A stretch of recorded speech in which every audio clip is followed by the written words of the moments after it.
ई जुल्मी जमाना सितम के तनो ढाई न कबहू ए दुनिया से मोहब्बत उड़ाई।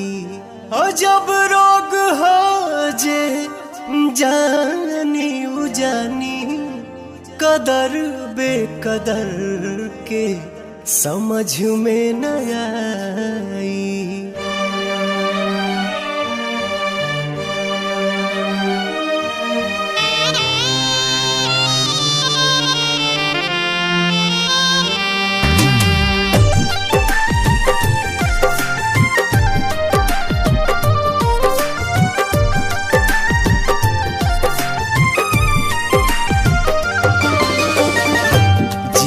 मरे के संगे खैली कसम संग ही सहे के रहे सारा सितम।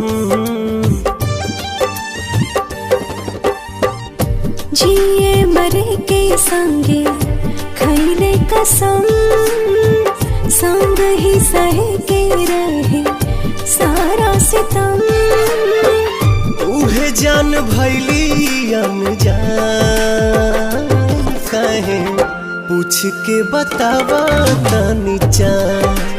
हे चान दूर कहे भैली हमर जान।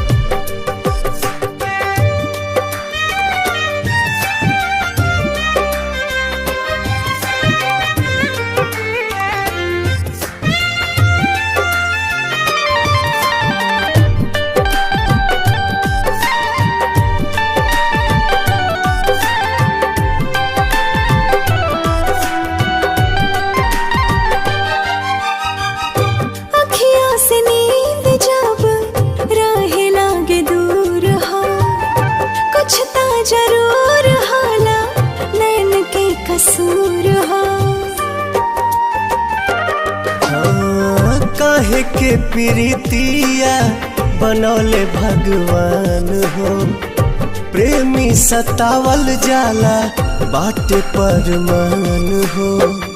ना जाने कैसन बा दिल के जरूरत हो। हर पल निहारेला उनके ही सूरत हो। टूट गइल सारा अरमान काहे पूछ के बतावा तनी चान। हे चान दूर काहे भैली हमर जान।